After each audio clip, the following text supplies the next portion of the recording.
আসসালামু আলাইকুম রহমতুল্লাহ। আজকে আমাদের আলোচনার বিষয় অ্যাকাউন্টিং ইকুয়েশন। অ্যাকাউন্টিং ইকুয়েশন থেকে প্রত্যেকবারই কোশ্চেন হয়। খুবই অ্যাকাউন্টিং প্রিন্সিপাল অফ অ্যাকাউন্টিং এর একটি গুরুত্বপূর্ণ টপিকস হচ্ছে আমাদের অ্যাকাউন্টিং ইকুয়েশন।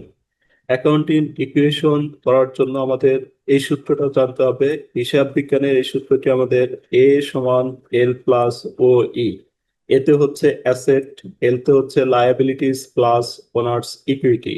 অ্যাসেটের পরিমাণ যে টাকা হবে, লায়াবিলিটিস এবং ওনার্স ইকুইটির পরিমাণ আমাদের সেম হতে হবে। প্রত্যেকটা ইকুয়েশন তৈরি করার জন্য আমাদের যেগুলো কাজ করতে হবে, অ্যাসেট, অ্যাসেট অর্থ হলো সম্পত্তি। প্রতিটি সম্পত্তির জন্য পৃথক পৃথক ভাবে ঘর তৈরি করতে হবে। প্রতিটি সম্পত্তির জন্য আমরা একটি করে ঘর তৈরি করব। তার মধ্যে আমাদের মোস্ট ইম্পর্টেন্ট ঘর হচ্ছে ক্যাশ এবং অ্যাকাউন্ট রিসিভেবল। প্রতিটি ইকুয়েশনে সাধারণত আমাদের ক্যাশ এবং অ্যাকাউন্ট রিসিভেবল এই দুইটি ঘর থাকবেই। তারপরে আমাদের বাকি সম্পত্তিগুলোর জন্য যেমন supplies, furniture, equipment, prepaid rent, merchandise inventory, delivery van, এই সম্পত্তিগুলোর জন্য ঘর হতে পারে। তাহলে এরপরে লায়াবিলিটিস এ কিছু দেওয়া রয়েছে। লায়াবিলিটিস এর জন্য, লায়াবিলিটিস অর্থ দায়, প্রতিটি দায়ের জন্য পৃথক পৃথক ভাবে ঘর তৈরি করতে হবে। যেমন লায়াবিলিটিস পাশে আমাদের ক্যাপিটাল, অ্যাকাউন্টস পেয়েবল, এই দুইটা সাধারণত প্রত্যেক অঙ্কেই থাকবে। এরপরে হচ্ছে আমাদের অতিরিক্ত কিছু গেস্ট আসতে পারে, অর্থাৎ আমাদের মনে রাখতে হবে এই দুইজন গেস্ট হচ্ছে আমাদের কম্পালসারি গেস্ট এবং বাকিগুলো হচ্ছে আমাদের অতিরিক্ত গেস্ট। এগুলো আসতেও পারে, নাও পারে। তাহলে আমাদের কম্পালসারি হচ্ছে ক্যাপিটাল এবং অ্যাকাউন্টস পেয়েবল, দুটো থাকবেই। এর সাথে হচ্ছে আমাদের notes payable, unearned revenue, accumulated depreciation, allowance for bad date আসতে পারে। আমরা অ্যাকাউন্টিং ইকুয়েশন ভালোভাবে সলভ করার জন্য একটি পরিবার, একটি পরিবারের কথা চিন্তা করব, একটি পরিবারের গল্প শুনবো। এই পরিবারের গল্পের সাহায্যে আমরা খুব সহজেই অ্যাকাউন্টিং সলভ করতে পারবো। আমাদের এই পরিবার হচ্ছে ওনার্স ইকুইটি। ওনার্স ইকুইটির একটি পরিবার। এই পরিবারের মেম্বার হচ্ছে আমাদের চারজন। অর্থাৎ এই পরিবারের প্রধান কর্তা হচ্ছে বাবা, যে এই পরিবারের প্রধান হাল ধরবে বাবা। বাবার অবর্তমানে এই পরিবারের হাল ধরবে হচ্ছে আমাদের বড় ছেলে। অর্থাৎ আমাদের এই পরিবারের অর্থ উপার্জন করার দুইজন কর্তা রয়েছে। একজন হচ্ছে বাবা উপার্জনের প্রধান উৎস। সেকেন্ড উৎস হচ্ছে আমাদের পরিবারের ছেলে উপার্জন করবে। এই দুইজন সবসময় আমাদের পরিবারের টাকা ইনকাম করে নিয়ে আসবে। অর্থাৎ এই দুইজন সবসময় পজিটিভ হবে। তার মানে আমরা ক্যাপিটাল দেখলেই এখন মনে করব এই ক্যাপিটাল হচ্ছে আমাদের বাবার কাজ করবে। তাহলে ক্যাপিটাল মানে হচ্ছে আমাদের পরিবারের টাকা বাড়াবে, এই জন্য ক্যাপিটাল আমরা যোগ করব। এবং রেভিনিউ, রেভিনিউ অর্থ হচ্ছে আমাদের বড় ছেলে কাজ করবে। অর্থাৎ এর দ্বারা রেভিনিউ মানে আমরা মনে রাখবো এখন বড় ছেলে, বড় ছেলের দ্বারা আমাদের এই পরিবারের টাকা আসবে, এই জন্য হচ্ছে এটাও আমরা যোগ করব। এরপরে আমরা দুইজন ব্যক্তি নিয়েছি, একটা হচ্ছে উইথ ডিউ বা ড্রয়িং। উইথ ডিউ বা ড্রয়িং হচ্ছে আমাদের স্ত্রী এবং এক্সপেন্স হচ্ছে আমাদের আদরের কন্যা। অর্থাৎ আমরা যা উপার্জন করব এই দুইজন মিলে আমাদের টাকাগুলো হিসেব করে এই দুজন সবসময় টাকাগুলো ব্যয় করবে। অর্থাৎ এই দুইজনের দ্বারা আমাদের টাকাগুলো সবসময় কি হবে, টাকাগুলো সবসময় হ্রাস হবে। এজন্য এই দুইজন দেখা মাত্রই আমরা ইকুয়েশনে বিয়োগ করব। তার মানে এখানে আমরা যখন ইকুয়েশন তৈরি করব, ক্যাপিটালের সাথে আমরা এই ক্যাপিটালের সাথে সবসময় অল রেভিনিউ, যত রেভিনিউ থাকবে সকল রেভিনিউ বড় ছেলের কাজ করবে, মানে ক্যাপিটাল বাড়াবে এখানে যোগ করব। এবং ড্রয়িং থাকলে এটা আমরা ক্যাপিটাল থেকে বিয়োগ করব। এক্সপেন্স থাকলে এটা আমরা ক্যাপিটাল থেকে বিয়োগ করে দিব। এরপরে আমরা, আমি সাজেস্ট করবো যে অ্যাকাউন্টিং সবাই বেসিক সহ করবেন। এই বেসিক সহ করার জন্য আমাদের জার্নালের বস ক্লাস রয়েছে। মাত্র 150টি জার্নাল করতে পারলে আপনি প্রিন্সিপাল অফ অ্যাকাউন্টিং এর সবগুলোই বেসিক সহকারে সলভ করতে পারবেন। এগুলো আমাদের গোল্ডেন কমার্স কেয়ার ইউটিউব চ্যানেলে দেওয়া রয়েছে, আপনারা এখান থেকে জার্নালগুলো দেখে নিলে accounting equation, special journal, merchandise inventory, তারপরে অ্যাডজাস্টিং জার্নাল, ওয়ার্কশিট, সব ক্ষেত্রে আমাদের জার্নাল রয়েছে। এই জার্নালগুলো ভালোভাবে দেখতে পারলে প্রত্যেকটা অধ্যায় আপনারা ভালোভাবে সলভ করতে পারবেন। তারপরে আমরা যদি চাই যে আমরা কিছু মৌলিক বিদ্যা হিসেবে অ্যাকাউন্টিং ইকুয়েশন সলভ করব, তাহলে এখান থেকে আমরা কিছু সলভ করতে পারি। যেমন হচ্ছে আমরা এখানে 10টি রুল দিয়েছি, এই 10টা রুল করলে আপনার ইকুয়েশন তৈরি করা আরো একটু সহজ হয়ে যাবে। মালিক মূলধন বিনিয়োগ করলে বা ইনভেস্ট করলে আমাদের ব্যবসায় নগদ টাকা নামক সম্পত্তি আসবে, এজন্য ক্যাশের সাথে যোগ করতে হবে এবং ক্যাপিটালের সাথে যোগ করতে হবে। যে মালিক যখনই কোনো টাকা আনয়ন করবে তখন আমরা এটা ক্যাশের সাথে যোগ করব এবং ক্যাপিটালের সাথে যোগ করব। এরপরে যে এন্ট্রিটা রয়েছে আমাদের মালিক উত্তোলন, অর্থাৎ ড্রয়িং বা উইথ ডিউ দেখা মাত্র আমরা মনে রাখবো আমাদের এটা হচ্ছে স্ত্রী কাজ করবে, অর্থাৎ এটা নেগেটিভ করবে। অর্থাৎ ড্রয়িং বা উইথ ডিউ থাকলে ক্যাশ থেকে একবার বাদ যাবে এবং স্ত্রী হিসাবে ক্যাপিটাল থেকে বাদ যাবে। এরপরে আমাদের 3 নাম্বার যে এন্ট্রিটা রয়েছে, নগদে সার্ভিস প্রদান করা হলে ক্যাশ এবং ক্যাপিটাল বাড়বে। অর্থাৎ বড় ছেলে আমাদের কিছু টাকা উপার্জন করে দিচ্ছে, তার মানে হচ্ছে সার্ভিস রেভিনিউ মানে হচ্ছে আমরা বড় ছেলের কথা চিন্তা করব। তাহলে বড় ছেলের সার্ভিস মানে হচ্ছে আমাদের ক্যাশ বাড়বে এবং ক্যাপিটাল বাড়বে যদি নগদে সেবা প্রদান করে। আর যদি আমাদের বড় ছেলে বাকিতে সেবা প্রদান করে তাহলে আমাদের ক্যাশের পরিবর্তে অ্যাকাউন্ট রিসিভেবল নামক সম্পত্তি বাড়বে এবং ক্যাপিটাল বাড়বে। সার্ভিস আমাদের যেভাবেই হোক, অর্থাৎ সার্ভিস নগদে হোক আর বাকিতে হোক, সার্ভিস থাকলে আমরা মনে রাখবো বড় ছেলে প্রদানকর্তা অর্থাৎ বাবাকে হেল্প করছে, মানে এই টাকাটা বেড়ে যাবে। তারপরে আমাদের 5 নাম্বার যে এন্ট্রিটা রয়েছে, নগদে এক্সপেন্ড বা ব্যয় করা হলে ক্যাশ এবং ক্যাপিটাল থেকে বাদ যাবে। নগদে এক্সপেন্ড বা ব্যয় করা হলে ক্যাশ থেকে আমরা বিয়োগ করব এবং ক্যাপিটাল থেকে বিয়োগ করব। এটা হচ্ছে তারপরে বাকিতে এক্সপেন্স হতে পারে। যদি বাকিতে আমাদের এক্সপেন্স হয় তাহলে আমরা অ্যাকাউন্ট পেয়েবল, বাকিতে এক্সপেন্স হলে আমাদের অ্যাকাউন্ট পেয়েবল নামক একটা দায় বাড়বে এবং ক্যাপিটাল কমে যাবে। অর্থাৎ এক্সপেন্স দেখা মাত্রই আমরা মনে রাখবো এই এক্সপেন্স হচ্ছে আমাদের কর্ণা হিসাবে কাজ করবে, আর এই কর্ণা হচ্ছে সবসময় আমাদের ক্যাপিটালটা কমাবে, এজন্য এক্সপেন্স দেখা মাত্রই আমরা ক্যাপিটাল থেকে বিয়োগ করে দিব। তাহলে রেভিনিউ দেখা মাত্র বড় ছেলে হিসাবে ক্যাপিটালে যোগ করব আর এক্সপেন্স দেখা মাত্রই ক্যাপিটালে বাদ দিব। এরপরে যেটা রয়েছে আমাদের নগদে আহ, নগদে অ্যাসেট ক্রয় করা হলে, তাহলে নগদে যদি আমরা অ্যাসেট ক্রয় করি তাহলে আমাদের ব্যবসায় অ্যাসেট আসবে। এই জন্য অ্যাসেট আসবে মানে এই অ্যাসেটটা আমাদের বৃদ্ধি হবে, এই জন্য অ্যাসেট যোগ করব এবং ক্যাশ নামক একটি অ্যাসেট চলে যাবে। অর্থাৎ যে সম্পত্তিটা আমরা ক্রয় করবো এই সম্পত্তি নামক অ্যাসেটটা বাড়বে, এই জন্য এই অ্যাসেটে আমরা যোগ করব এবং ক্যাশ নামক সম্পত্তিটা আমাদের ব্যবসা থেকে চলে যাবে, এই জন্য ক্যাশ ক্রেডিট করবো। বাকিতে যদি কোনো সম্পত্তি ক্রয় করা হয়, বাকিতে কোনো সম্পত্তি ক্রয় করা হলে উক্ত সম্পত্তি গড়ে যোগ হবে এবং আমাদের অ্যাকাউন্টস পেয়েবল নামক একটি দায় বাড়বে। অর্থাৎ অ্যাকাউন্টস পেয়েবল নামক দায় বাড়বে এবং অ্যাকাউন্টস পেয়েবলে যোগ করতে হবে। আর যদি কোশ্চেনের মধ্যে আমাদের নোট পেয়েবল বলা থাকে তাহলে অ্যাকাউন্টস পেয়েবলের পরিবর্তে আমরা নোট পেয়েবলকে ক্রেডিট করব। এরপর আমাদের যেটা রয়েছে অ্যাকাউন্ট রিসিভেবল বা অ্যাসেট হতে নগদ টাকা পাওয়া গেলে যে কোনো সম্পত্তি যদি আমরা বিক্রি করে দিই অথবা দেনাদার থেকে যদি টাকা পাই তাহলে আমাদের নগদ টাকা বাড়বে এবং দেনাদার বা দেনাদার পাই অ্যাসেট বিক্রি করলে অ্যাসেট থেকে আমাদের কমে যাবে। এরপরে আমাদের 10 নম্বর যে রুলটা রয়েছে, নোট পেয়েবল বা অ্যাকাউন্ট পেয়েবলকে আমরা যদি টাকা পেইড করে দিই, পেইড করা মানে হচ্ছে আমাদের ক্যাশ নামক সম্পত্তি কমে যাবে, এজন্য ক্যাশ থেকে বাদ যাবে। আর নোটস পেয়েবল বা অ্যাকাউন্ট পেয়েবল নামক দায় হ্রাস হবে, দেন এখান থেকে বিয়োগ করবো। এই 10টা রুল যদি আমরা একটু ভালোভাবে একবার পড়ি তাহলে অ্যাকাউন্টিং ইকুয়েশন তৈরি করা আমাদের জন্য খুবই সহজ হয়ে যাবে। এরপর আমাদের এটিএম, অর্থাৎ একটানা মুখস্থ রাখতে হবে কিছু, যেমন পেইড বা পেমেন্ট থাকলে ক্যাশ থেকে বিয়োগ করতে হবে। পেইড বা পেমেন্ট এই দুইটা শব্দের যে কোনো একটা শব্দ থাকলে আমরা মনে রাখবো এটা অবশ্যই ক্যাশ থেকে বিয়োগ হবে এবং রিসিভ থাকলে আমরা ক্যাশে যোগ করব। কিন্তু কোনো বিলের সাথে রিসিভ থাকলে ওটা আমরা ক্যাশে যোগ করব না। কোনো বিল বাদ দিয়ে যে কোনো রিসিভ থাকলে এটা আমরা মনে রাখবো ক্যাশের সাথে যোগ হবে। এরপরে আমরা যদি একটা অঙ্ক দেখি, আমাদের 1 নম্বর ক্লাসে আমরা একটা ম্যাথ সলভ করব। প্রত্যেকটা ম্যাথে আমরা ধারাবাহিকভাবে সলভ করব। 1 নম্বর ক্লাসে আমরা এই যে 1 নম্বর ম্যাথকে সলভ করবো, এই ম্যাথটি আমাদের খুবই গুরুত্বপূর্ণ ম্যাথ। এই ম্যাথটি ভালোভাবে সলভ করতে পারলে আপনার ইকুয়েশন আর একটু সহজ হয়ে যাবে। তাহলে প্রবলেম ওয়ানে বলছে mister Zarif facing bachelor degree in medical science start practice under firm same Zarif medical center on June 2015 during the first month the following transaction অকার।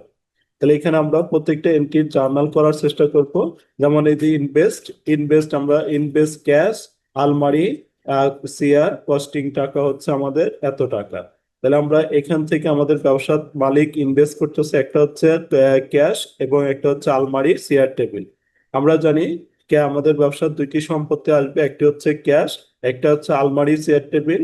আলমারি চেয়ার টেবিলের পরিবর্তে আমরা লিখবো হচ্ছে ফার্নিচার। তাহলে আমরা লিখবো cash debit, furniture debit, capital credit.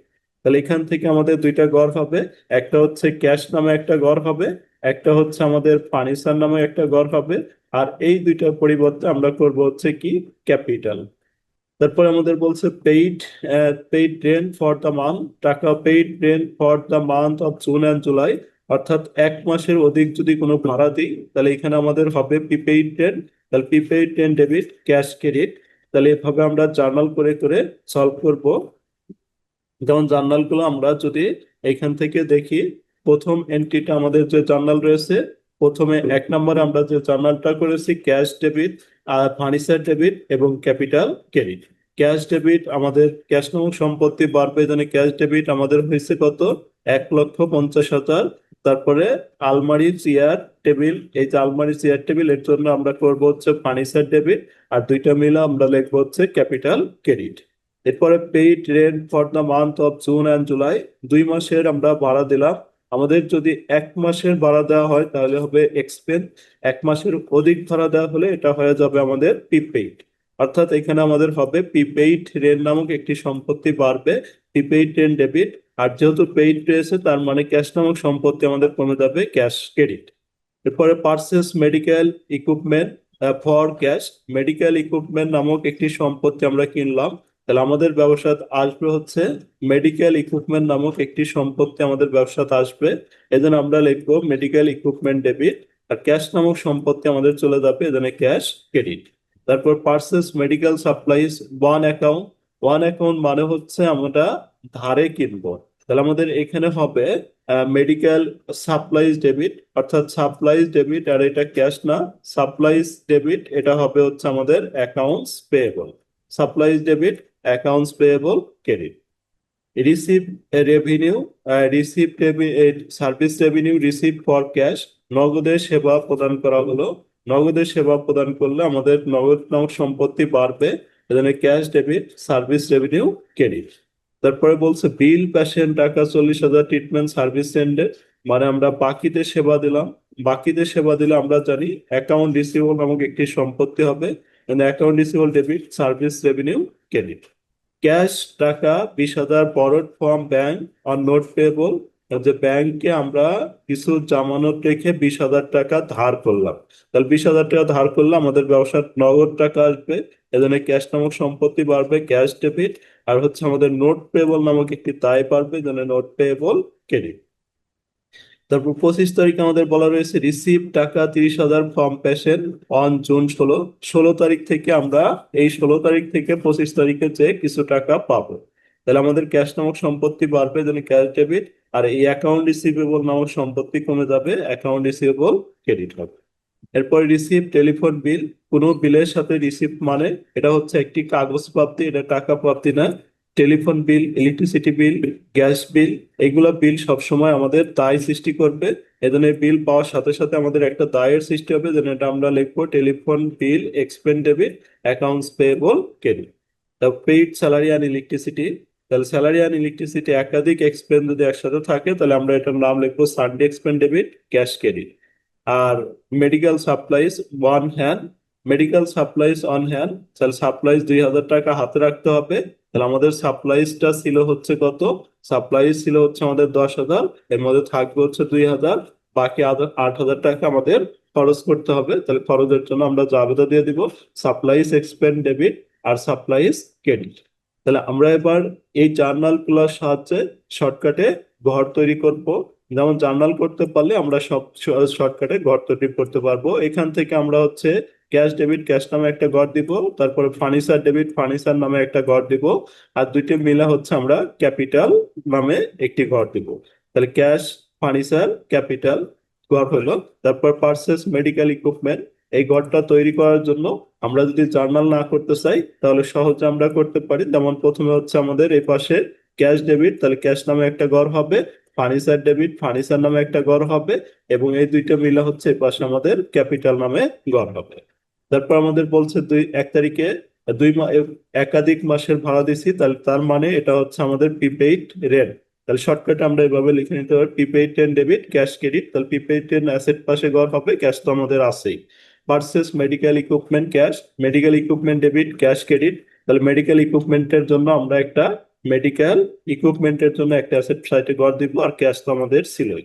Purchase supplies on account payable, তাহলে এই সাপ্লাইজ এর জন্য আমরা এই পাশে একটা গড় দিব, এবং এই পাশে অ্যাকাউন্টস পেয়েবল নামে একটা গড় দিয়ে দিব।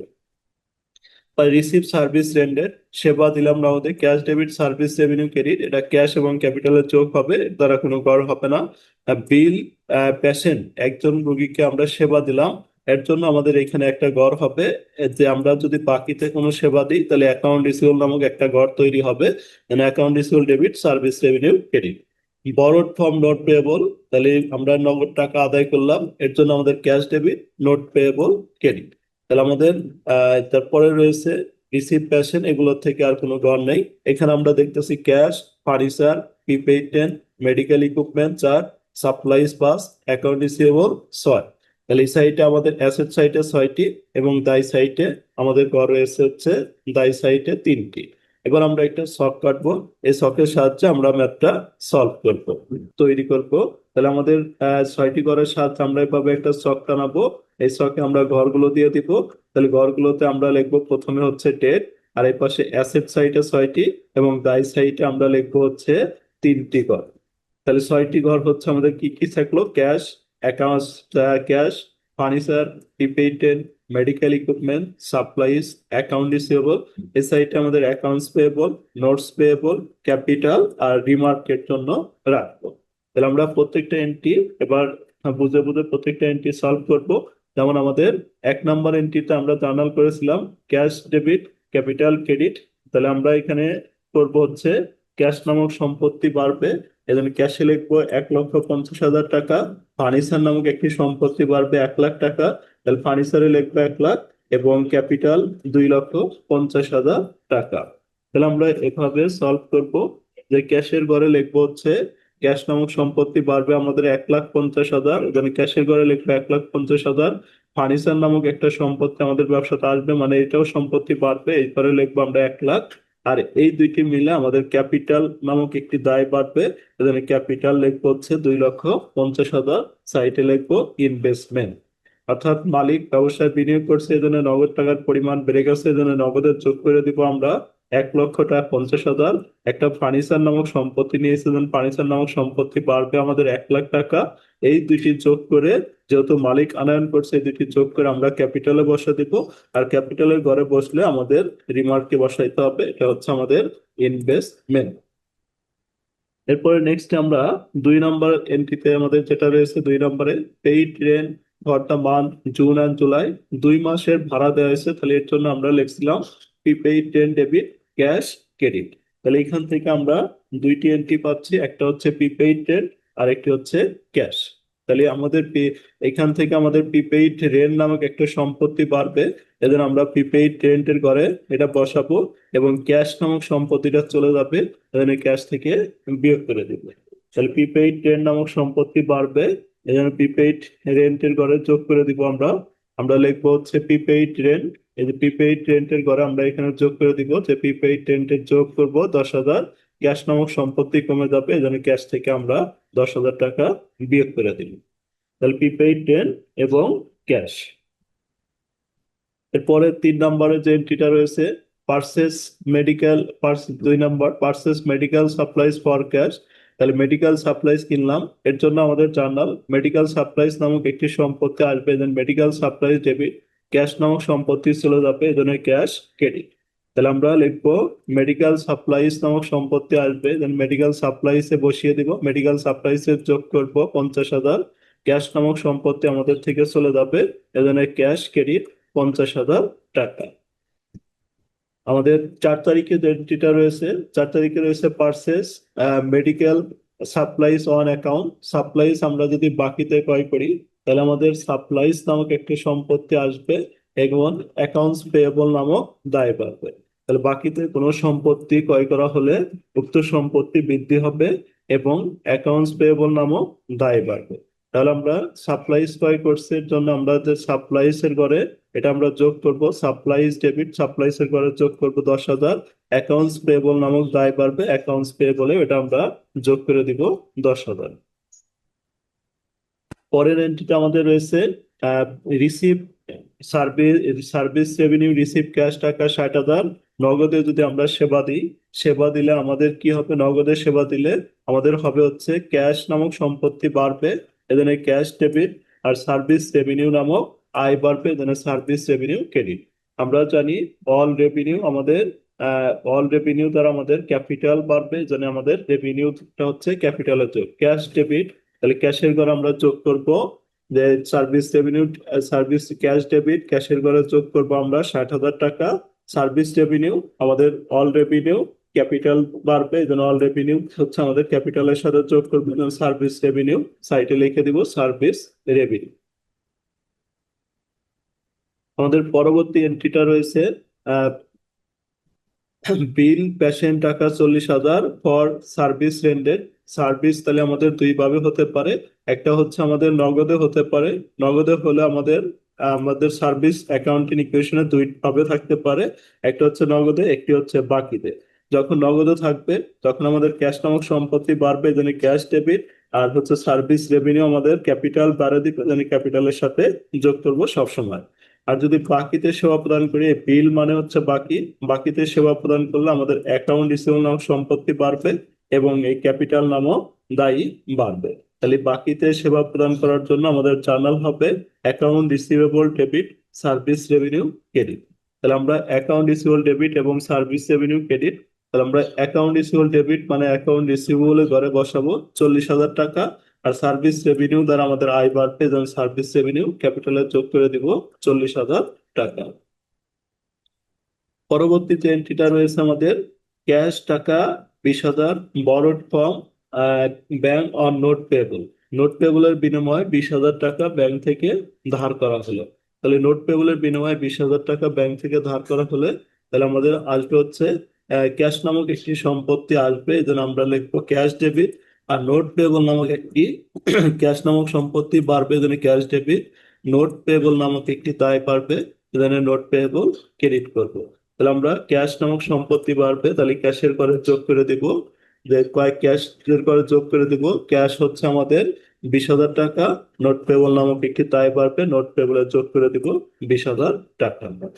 এরপর আমাদের 25 তারিখের যে এন্ট্রিটা রয়েছে রিসিভ, রিসিভ টাকা 30,000 ফ্রম পেশেন্ট বিল অন 16 তারিখ থেকে আমরা কিছু টাকা পাবো। তাহলে 16 তারিখ থেকে, 16 তারিখে আমরা এখানে সেবা দিয়েছিলাম, 16 তারিখে 40,000 টাকা, এই 40,000 টাকার মধ্যে আমরা 25 তারিখে এসে 30,000 টাকা পাবো।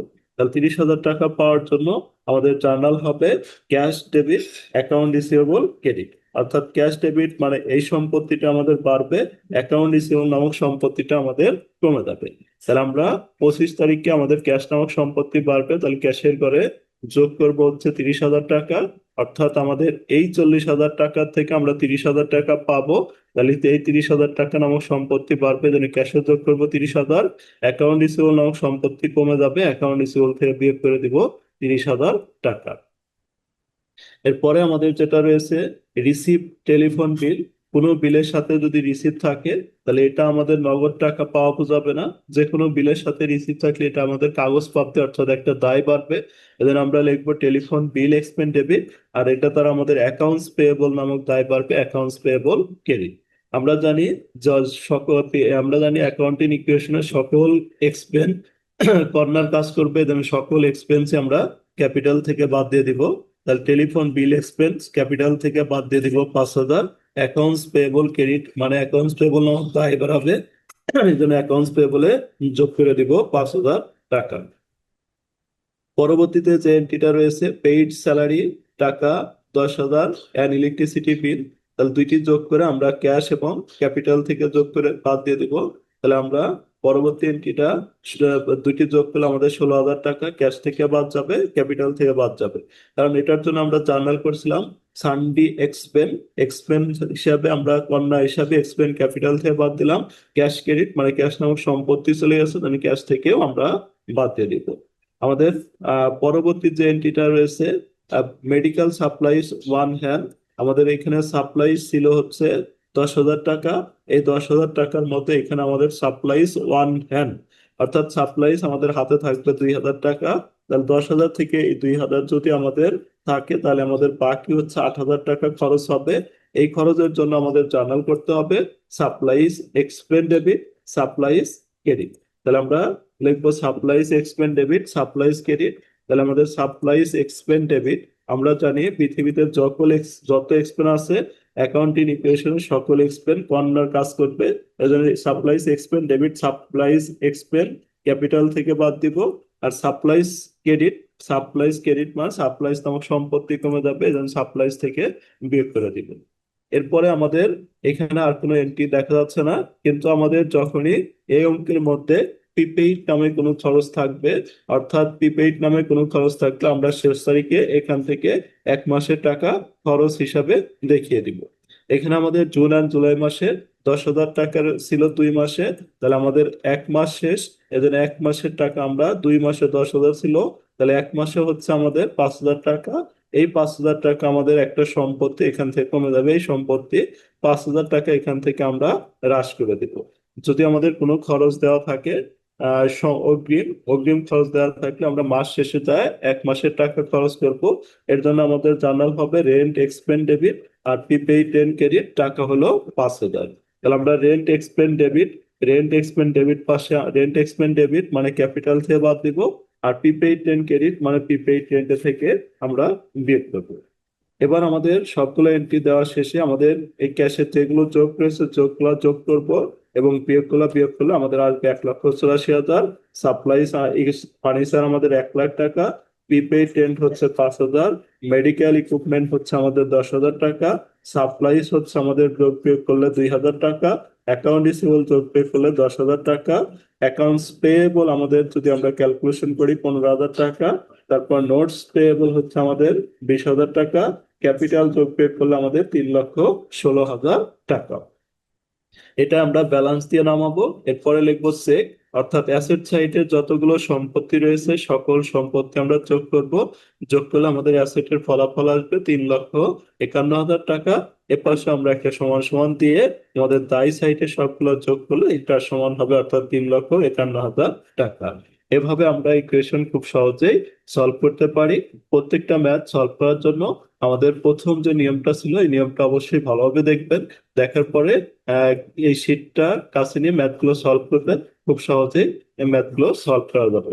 আর ম্যাথের পিডিএফ কপির জন্য আমাদের হোয়াটসঅ্যাপ নাম্বারে নক দিলে আমাদের পিডিএফ কপিটা হোয়াটসঅ্যাপ নাম্বারে নক দিয়ে পিডিএফ কপিটা সংগ্রহ করতে পারবেন।